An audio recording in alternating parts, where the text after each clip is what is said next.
Rotary Club of Coimbatore Phoenix 2024-2025 ஆண்டிற்கான புதிய நிர்வாகிகள் பதவியேற்பு விழாவை முன்னிட்டு அரசு பள்ளிக்கு தேவையான உபகரணங்கள், உயர்கல்வி பயில உதவித்தொகை வழங்குதல் என பல்வேறு நலத்திட்ட உதவிகள் வழங்கப்பட்டது.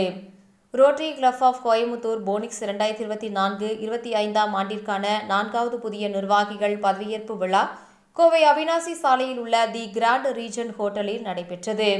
விழாவில் சிறப்பு விருந்தினர்களாக கோவை தெற்கு சட்டமன்ற உறுப்பினர் வானதி சீனிவாசன், மாவட்ட ஆளுநர் நியப்பு 2026-2027 மாருதி, துணை ஆளுநர் சென் ராமநாதன் மற்றும் GGR அபிஷேக் ரவி ஆகியோர் கலந்து கொண்டனர்.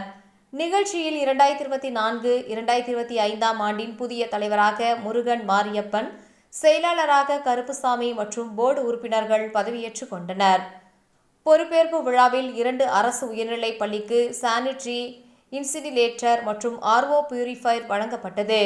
மேலும் கல்லூரி மாணவிக்கு உயர்கல்வி பயில உதவித்தொகை வழங்கப்பட்டது. இந்த ஆண்டு செய்யவிருக்கும் நலத்திட்டங்களை பற்றி போனிக்ஸ் சங்கத்தின் தலைவர் முருகன் அறிவித்தார்.